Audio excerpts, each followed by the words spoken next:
Hey guys, and welcome back to my channel. It's been a while here and I'm sorry I'm not posting videos lately, but welcome back. So there is one important question that a lot of persons, single basically, have asked me and are still asking me, and I think it's time I just give an answer to that question. Now, the question they've asked me is, does educational qualification matters in choosing a life partner, or must I marry a graduate, and so on and so forth. If someone is educated, does it makes them a better partner for marriage? And all? So these questions has been coming in different forms, but it all boils down to one thing: if marrying a graduate is important.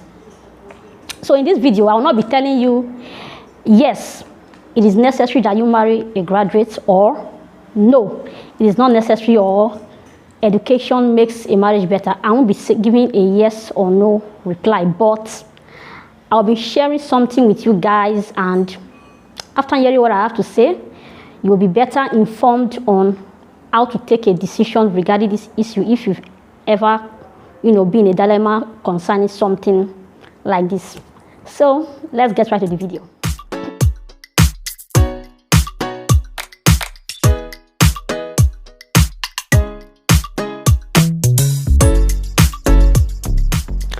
Now, before I go into what I want to say, I'd like to mention that education is not synonymous with wisdom. Being a graduate is not synonymous with being wise. Understand? That said, so it does not mean you are a graduate means you have wisdom, and then you're not a graduate means you are foolish. The thing is this: whether you choose to marry a graduate or not, the point I want to state, or my emphasis, is that the educational gap between two persons who desire to get married should not be too wide. Now, why do I say the educational gap between two persons who want to marry should not be too wide? Well, I have two reasons why I think, or I know so. To begin with, if the educational gap between two persons who wants to get married is too wide, the partner with a lesser educational qualification might begin to feel inferior. And we've heard things like, I don't want you to work again. I want you to stay at home. I don't want you to pursue a career. I don't want you to attend that business meeting. When you hear things like this, that's inferiority complex speaking. The person who has a lesser educational qualification is already feeling inferior, that if I allow my partner to grow, if I give them chance to just explore and all, they may begin to feel, you understand? The reverse can also be the case, because the person with a higher educational qualification might want to start feeling superior, and might want to start degrading the other person with a lesser qualification. You've had cases of people who don't like to attend social events with their spouse, because they feel my spouse is not up to my standard academically, and if I take this person with me to this event, they might not be able to flow with the set of, or the caliber of people they might meet in that event. So you might want to say, oh, let the person stay at home. The person is not up to my class. So this is the first reason why I feel the gap between two persons educationally should not be too wide. The second point is for social compatibility. To be sincere, it's actually easier and more comfortable to gist and discuss with someone you are on the same pedestal with academically. Is the truth. It makes conversation easier.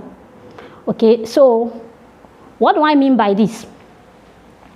Marriage is a union of, it's an institution of friendship. And what do friends do? Friends discuss, friends gist, friends share ideas.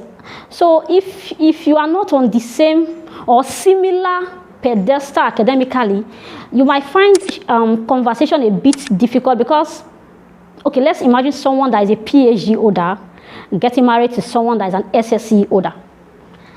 Now, by the time the PhD holder is saying something like, oh, when I did my thesis in the university, or when I was doing my project, the person with SSC qualification will be like, what's projects? What's thesis?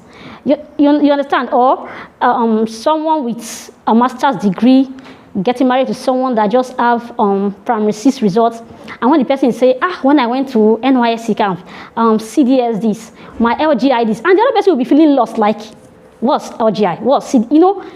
And not everybody is actually patient enough to want to take their time to start explaining these things to their partner bit by bit. Some persons try, while others, they just feel, see, if this person cannot cope with this conversation, what's the point gisting with this person? So, and when you hear people saying when you see a marriage where husband and wife don't gist, they don't have conversation, they don't share ideas like friends and all, I'm not saying this is the only reason, but sometimes this might be the reason, because the person with a lesser qualification might not be someone that is teachable, and you know how difficult it is to try to teach someone that person don't want to learn. So my point is, if you want to marry a graduate, it's fine by you. If you feel you can cope with someone who is not a graduate, it's also fine. It's your decision to make. But my emphasis is that the educational gap between two persons who wants to get married should not be too wide. You understand? If a master's degree holder is marrying someone with HND, NC, BSc, I think it's quite understandable. But then the aspect of a PhD holder and an SSC holder, I really don't, I don't know about that. It's really somehow, that's the truth. So, well, there's a difference between being educated and being illiterate, you understand? Because someone is not, an illiterate is someone who cannot actually read and write. That doesn't mean they are not educated. They can be educated semi-formally or informally, When someone is illiterate, it's just that they didn't acquire formal education. That doesn't mean they are useless or there's nothing good about them. They are also important and they are meant to be loved. So this is my opinion on this issue, and I believe that you'll not get what I'm trying to say, and you'll be able to decide if truly you can cope with that person, if it is important to you. If it's something you can actually wave up and say, oh, I can cope, yeah? So that's for that. So if you have any question, leave it in the comment section. If you have any ideas you want to share, leave it in the comment section. If you have something you want to add to this video, feel free to drop it in the comment section. And for those who are just seeing my face for the first time, you know the drill. You subscribe, you click the notification bell, and you relax while I post videos, and then you learn. We learn together, and then you enjoy. So give this video a thumbs up, share it, and I'll be seeing you some other time.